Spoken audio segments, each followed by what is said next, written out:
আজকের গুরুত্বপূর্ণ আঞ্চলিক সংবাদে সবাইকে জানাই স্বাগতম। আজকের সকালের বিশেষ খবর হলো কাঠিগড়ার বন্যাক্রান্ত এলাকায় পানীয় জল, পশু খাদ্যের সংকট, খাদ্যাভাবে মরছে গবাদি পশু, এখনো খোঁজ নেননি সংশ্লিষ্ট বিভাগের কেউ। বন্যা পরিস্থিতির ক্রমে উন্নতি হচ্ছে, মানুষের বাড়িঘর থেকে নেমে গেছে বন্যার জল, কিন্তু তারপরও কাছাড়ের কাঠিগড়ার বহু এলাকায় এখনো সাগর সাদৃশ পরিবেশ, জলবন্দী বিভিন্ন গ্রাম, আর এতে পানীয় জলের সংকটে ভুগছেন ওইসব এলাকার মানুষ। গবাদি পশু নিয়েও পড়েছেন সমস্যায়, দেখা দিয়েছে পশু খাদ্যের সংকট। বন্যা পরিস্থিতির অনেকটা উন্নতি হয়েছে কাঠিগড়ায়। গত কদিন থেকে বানবাসী এলাকায় চলছে ত্রাণ সামগ্রী বন্টন, কিন্তু নেই পশু খাদ্য, নেই পানীয় জলের কোনো ব্যবস্থা, আর এতে ভীষণ অসুবিধার মধ্যে বানবাসী এলাকার মানুষ। বিভিন্ন এলাকা থেকে পাওয়া খবর মতে ত্রাণ সামগ্রী প্রদান করা হলেও দুবার বন্যার কবলে পড়লেও এখনো এক মুঠো পশু খাদ্য পাননি তারা। ফলে গবাদি পশু নিয়ে মহা বিপাকে পড়েছেন চাষিরা। খাদ্যাভাবে ইতিমধ্যে বেশ কিছু গবাদি পশুর মৃত্যুও হয়েছে। খাদ্যাভাবে রুগ্ন হচ্ছে ছাগল, গরু, মহিষ, কিন্তু কোনো খবর নেই পশুপালন বিভাগের। কাঠিগড়ার হরিনগর, সুবোধনগর এলাকার মানুষ জানান, গবাদি পশু নিয়ে ভীষণ অসুবিধার মধ্যে থাকলেও এ পর্যন্ত সংশ্লিষ্ট বিভাগের পক্ষ থেকে কোনো খোঁজ খবর নেওয়া হয়নি, দেওয়া হয়নি পশু খাদ্য। নিজেদের গৃহপালিত পশুর প্রাণ বাঁচাতে একাংশ লোক গরু, মহিষকে কচুরিপানা খাওয়াচ্ছেন, গাছের ডাল ভেঙে পাতা খাওয়াচ্ছেন। পশু খাদ্যের অভাবের পাশাপাশি বানবাসী মানুষের মধ্যে দেখা দিয়েছে পানীয় জলের অভাব। ত্রাণ বন্টন হলেও বানবাসী এলাকায় বন্টন করা হয়নি জল পরিশোধক। ফলে বন্যার অপরিশোধিত জল পান করতে বাধ্য হচ্ছেন লোকজন। বন্যার জলে স্নান করা থেকে শুরু করে এই নোংরা জল পান করতে হচ্ছে অসহায় লোকদের। এতে ইতিমধ্যে নানা রোগ ছড়াতে শুরু করেছে বলেও জানান সুবোধনগরের রতীশ চক্রবর্তী। তিনি জানান, বন্যা পরিস্থিতির কিছুটা উন্নতি হলেও এখনো বহু গ্রাম জলের ঘেরাটুপে রয়েছে, রাস্তাঘাট জলের তলায়, নৌকা চড়া ঘর থেকে বেরোনোর কোনো উপায় নেই। পানীয় জলের অভাবে বন্যার অপরিশোধিত জল পান করতে বাধ্য হচ্ছেন লোকজন। হরিনগরের জয়ন্ত দাসের কথায়, বন্যা পরবর্তী এই সময়ে সবচেয়ে বেশি সমস্যা দেখা দিয়েছে গবাদি পশু নিয়ে। অনেক কষ্ট করে পশুগুলোকে বাঁচিয়ে রাখতে হচ্ছে। তার অভিযোগ, পশু খাদ্যের তীব্র সংকট দেখা দিলেও এ পর্যন্ত সরকারিভাবে পশু খাদ্য বন্টনের কোনো ব্যবস্থা করা হয়নি। অন্য এক সূত্র মতে খাদ্যাভাব সহ বিভিন্ন রোগে ইতিমধ্যে বহু গরু, মহিষ এবং ছাগলের মৃত্যু হয়েছে। এ নিয়েও সমস্যায় পড়েছেন লোকজন। বন্যার ফলে গবাদি পশুর মৃত্যু হলে ক্ষতিপূরণ পাওয়ার জন্য মৃত্যু হওয়া গবাদি পশুর পোস্টমর্টেম রিপোর্ট চায়, কিন্তু বারবার পশু হাসপাতালে গিয়ে অসহায় লোকজন কোনো সহায়তা পাচ্ছেন না বলে অভিযোগ। সবকিছু মিলিয়ে বন্যা পরবর্তী সময়ে এসব সমস্যায় জর্জরিত বানবাসী মানুষ। অপরদিকে জিসি কলেজের উচ্চ মাধ্যমিক উত্তীর্ণরাই ডিগ্রিতে ভর্তির সুযোগ থেকে বঞ্চিত, অধ্যক্ষ ঘেরাও, ছাত্রছাত্রীদের বিক্ষোভে উত্তাল কলেজ চত্বর। ভর্তি কেলেঙ্কারি থেকে কোনোভাবেই স্বস্তি পাচ্ছে না শিলচরের ঐতিহ্যবাহী গুরুচরণ কলেজ। কলেজের উচ্চ মাধ্যমিক উত্তীর্ণ পড়ুয়ারা এই কলেজেই ডিগ্রি পাঠ্যক্রমে ভর্তির সুযোগ পাচ্ছেন না। বিভিন্ন বিভাগের ডিগ্রি কোর্সে ভর্তি হওয়ার মাত্র দুদিন বাকি। বুধবার পরিস্থিতি চরমে পৌঁছানোয় ক্ষুব্ধ ছাত্রছাত্রীরা। এ নিয়ে দীর্ঘক্ষণ কলেজ চত্বরে বিক্ষোভ প্রদর্শন করে ঘেরাও করে কলেজ অধ্যক্ষকে। পরিস্থিতি নিয়ন্ত্রণে কলেজ চত্বরে ছুটে আসতে হয় শিক্ষা বিভাগের ভারপ্রাপ্ত অতিরিক্ত জেলা শাসক বর্ণিকা চেতিয়াকে। তারপর কলেজ অধ্যক্ষ ও অতিরিক্ত জেলা কমিশনারের আশ্বাসের পর পড়ুয়ারা তাদের আন্দোলন প্রত্যাহার করে। উল্লেখ্য, কলেজের স্নাতক বিভাগে ভর্তি প্রক্রিয়া বুধবার থেকে শুরু হয়েছে, আর ইতিপূর্বে আবেদনকারীদের দুটি তালিকা প্রকাশ পাওয়ার পর পড়ুয়াদের মধ্যে ব্যাপক প্রতিক্রিয়া দেখা দিয়েছে। এ প্রসঙ্গে পড়ুয়াদের বক্তব্য, এই কলেজেই 2 বছর পড়াশোনা করে কেউ 65% তো কেউ 70% নম্বর নিয়ে হায়ার সেকেন্ডারি পরীক্ষায় উত্তীর্ণ হয়েছে। এরপরও এই কলেজে ডিগ্রিতে তাদের অ্যাডমিশন দেওয়া হচ্ছে না, অথচ বিভিন্ন কোটার নাম করে অনেক কম নম্বর পাওয়া ছাত্রছাত্রীরা অ্যাডমিশন পেয়ে যাচ্ছে। বিশ্ববিদ্যালয় হিসেবে স্বীকৃতি পাওয়ার পর একটা ঐতিহ্যবাহী কলেজের নিজস্ব পড়ুয়াদের সঙ্গে এমন বৈমাতৃসুলভ আচরণ তারা মেনে নিতে পারছেন না। ছাত্রছাত্রীদের অধ্যক্ষের কাছে দাবি, এই কলেজ কর্তৃপক্ষের এই সিদ্ধান্তের নেপথ্যে কারণ কি খুলসা করতে হবে। কেননা ভর্তির ক্ষেত্রে কলেজ কর্তৃপক্ষ তাদের বঞ্চিত করলে তারা কোথায় যাবে? তাছাড়া যে কলেজে টানা 2 বছর ধরে তারা পড়াশোনা করে আসছে, সেই কলেজ থেকে উচ্চ মাধ্যমিক পাশ করার পর তাও আবার অন্যান্যদের তুলনায় পর্যাপ্ত নম্বর পাওয়া সত্ত্বেও তাদের অ্যাডমিশন না দেওয়ার কোনো যৌক্তিকতা নেই। ছাত্রদের অভিযোগ, ভর্তির জন্য হাতে মাত্র 2 দিন রয়েছে। ইতিমধ্যে দেখা যাচ্ছে তাদের তুলনায় কম শতাংশ নম্বর পাওয়া অন্যান্য কলেজের ছাত্রদের ভর্তি করানো হয়েছে। আবার এই কলেজেরও অনেক ছাত্র তুলনামূলক কম নম্বর পাওয়া সত্ত্বেও কোটায় ভর্তির সুযোগ পেয়ে যাচ্ছে। কলেজ কর্তৃপক্ষ নিজেদের পড়ুয়াদের প্রতি কেন এই পক্ষপাতমূলক আচরণ করছে, এই প্রশ্ন উত্থাপন করে ছাত্রছাত্রীরা অবিলম্বে তাদের ভর্তির ব্যবস্থা করার জোরালো দাবি জানায়। শিক্ষা বিভাগের ভারপ্রাপ্ত অতিরিক্ত জেলাশাসক বর্ণিকা চেতিয়া এদিন ছাত্রছাত্রীদের কাছ থেকে এ বিষয়ে সিদ্ধান্ত পুনর্বিবেচনার আর্জি সম্বলিত আবেদনপত্র পাওয়ার পর এক্ষেত্রে প্রয়োজনীয় ব্যবস্থা গ্রহণের আশ্বাস দেন। অপরদিকে পরিমলের শূন্যস্থানে মন্ত্রিসভা অন্তর্ভুক্ত নিয়ে জোর চর্চা হাইলাকান্দিতে। দৌড়ে এগিয়ে কৃষ্ণেন্দু, আলোচনায় 3 বিধায়কের নাম। আসাম মন্ত্রিসভায় পরিমল শুক্লবৈদ্যের স্থলে কাকে অন্তর্ভুক্ত করা হচ্ছে এ নিয়ে হাইলাকান্দি সহ বরাকের রাজনৈতিক মহলে জোর চর্চা চলছে। কাছাড় জেলার দলাই বিধানসভা কেন্দ্রের 5 বারের বিধায়ক পরিমল শুক্লবৈদ্য সাংসদ নির্বাচিত হয়। তিনি আসাম বিধানসভার সদস্যপদ থেকে পদত্যাগ করেছেন। স্বাভাবিকভাবেই মন্ত্রিত্ব চলেছেন তিনি। মন্ত্রিসভার সেই শূন্যস্থানে বরাক উপত্যকা থেকে একজন বিধায়ককে অন্তর্ভুক্ত করার কথা, কিন্তু এখন প্রশ্ন হলো কে সেই ভাগ্যবান বিধায়ক যিনি আসাম মন্ত্রিসভায় সামিল হতে চলেছেন। ডক্টর হিমন্ত বিশ্ব শর্মার ক্যাবিনেটে কোন বিধায়ক অন্তর্ভুক্ত হতে চলেছেন এ নিয়ে হাইলাকান্দি সহ বরাকের অন্য 2 জেলায় জোর চর্চা চলছে।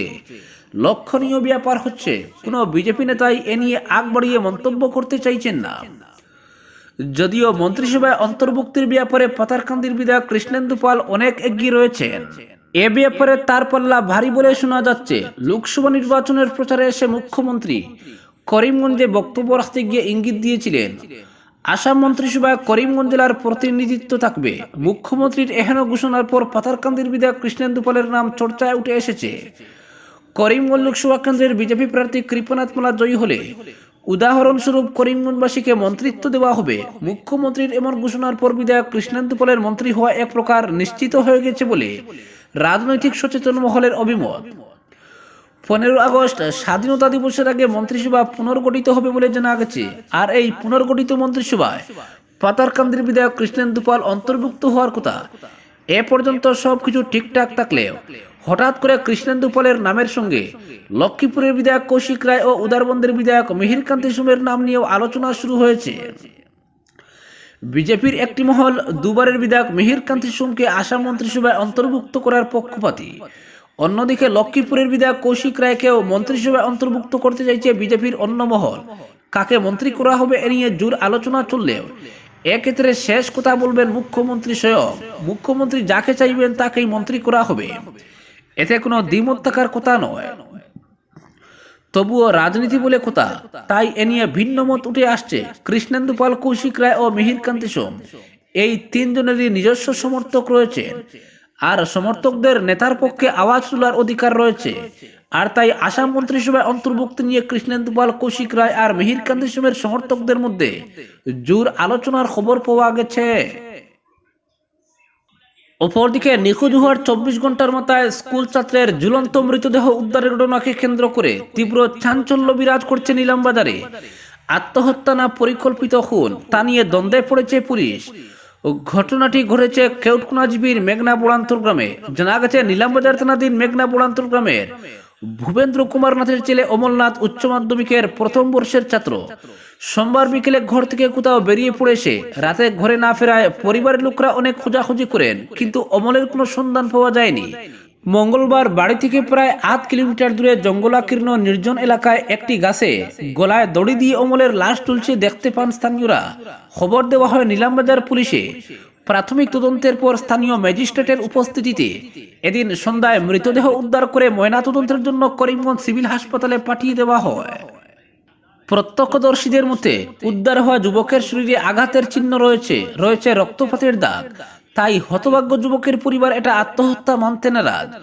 নিলামবাজার পুলিশ প্রাথমিক তদন্তে নামলে ঘটনাটি আত্মহত্যা না পরিকল্পিত খুন তা নিয়ে দ্বন্দ্বে পড়েছে।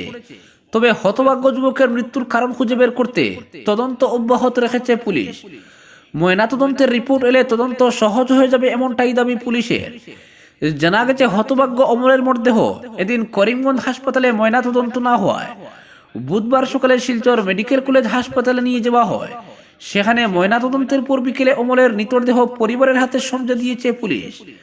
ঘটনাটিকে ঘিরে তীব্র চাঞ্চল্য বিরাজ করার পাশাপাশি সুখের ছায়া নেমেছে গোটা এলাকায়। অপরদিকে মোহনপুরে নদী ভাঙ্গনের কাজে দুর্নীতির অভিযোগ, উত্তাল প্রতিবাদ। দক্ষিণ নিয়ে ব্যস্ত বিধায়ক নিজাম, ক্ষুব্ধ আলগাপুরের মানুষ। কাটাখাল নদী ভাঙ্গনের কাজে লাগামহীন দুর্নীতির প্রতিবাদে উত্তাল মোহনপুর। নদী ভাঙ্গনের কাজে লাগামহীন দুর্নীতির অভিযোগ তুলে সরব হলেন স্থানীয় মানুষ। বুধবার বিধায়ক নিজামুদ্দিন চৌধুরী মুর্দাবাদ, জল সম্পদ বিভাগ মুর্দাবাদ, নদী ভাঙ্গনের কাজের তদন্ত করতে হবে ইত্যাদি স্লোগানে উত্তাল হয়ে ওঠে মোহনপুর এলাকা।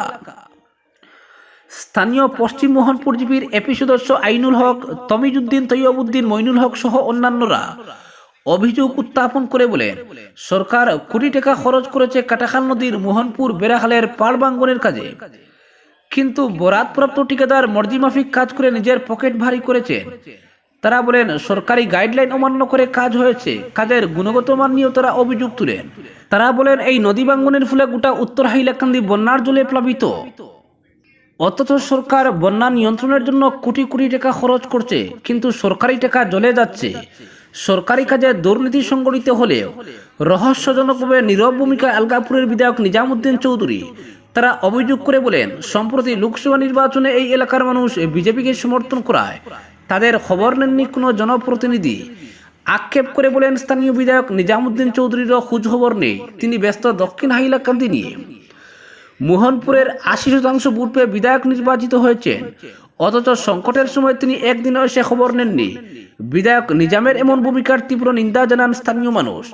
পাশাপাশি শীঘ্রই এই নদী ভাঙ্গনের কাজের উচ্চ পর্যায়ের তদন্ত করতে দাবি জানান।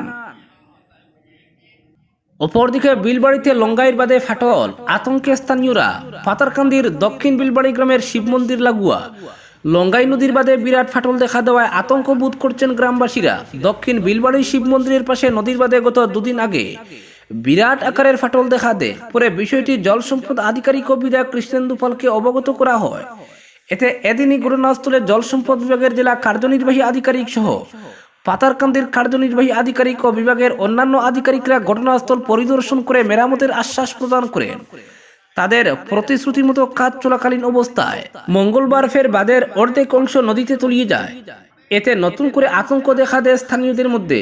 পরবর্তীতে এদিনই পুনরায় খবরটি জানানো হয় বিভাগীয় আধিকারিকদের। খবর পেয়ে এদিন সন্ধ্যায় ঘটনাস্থলে উপস্থিত হন পাতারকান্দির চক্র আধিকারিক বলিন বাবা বালারি সহ অন্যরা। তারা সবাইকে অভয় দিয়ে বলেন, বর্তমানে জরুরি অবস্থায় বাঁধ রক্ষা করতে বাঁধের ভেতর দিক থেকে কাজ চালাবেন। উল্লেখ্য, এই স্থানের বাঁধ ঘন ঘন তলিয়ে যাওয়া নিয়ে এলাকার সচেতন মহল বিভাগীয় কর্তৃপক্ষের ডিলেমি সহ শুকনো মরশুমে কাজ না করা ও অবৈজ্ঞানিক পদ্ধতিতে কাজের জন্য দোষারোপ করেছেন। অপরদিকে জলকর দ্বিগুণ করার সিদ্ধান্ত প্রত্যাহারের দাবি বিডিএফের। পৌরসভা কর্তৃপক্ষ এপ্রিল মাসে শিলচরের নাগরিকদের জলকর একতরফাভাবে দ্বিগুণ করে দেওয়ার খবর সংবাদ মাধ্যমে সম্প্রতি প্রকাশিত হয়। তীব্র ক্ষোভ ব্যক্ত করে অবিলম্বে এই সিদ্ধান্ত প্রত্যাহারের দাবি জানালো বরাক ডেমোক্রেটিক ফ্রন্ট। এক প্রেস বার্তায় বিডিএফ মিডিয়া সেলের মুখ্য আহ্বায়ক জয়দীপ ভট্টাচার্য বলেন, পুরসভার মূল উদ্দেশ্য নাগরিকদের পরিষেবা দেওয়া, করের নামে জনগণকে লুণ্ঠন করা নয়। তিনি বলেন, গত 4 বছর ধরে শহরে কোনো নির্বাচিত পুর বোর্ড নেই, তাই নাগরিকদের মতামত পুরসভা কর্তৃপক্ষের কাছে পৌঁছে দেওয়ার কোনো উপায় নেই।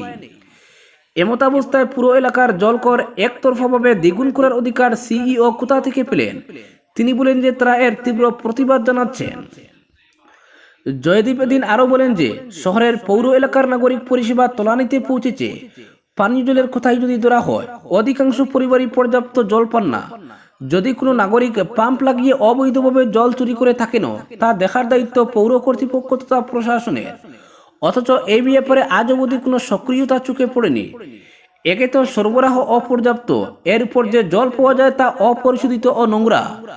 জয়দীপ বলেন, যেখানে কর্তৃপক্ষ যথাযথ পরিষেবা দিতে চূড়ান্ত ব্যর্থ, সেখানে তাদের কর বাড়ানোর কোনো যুক্তি বা অধিকার নেই।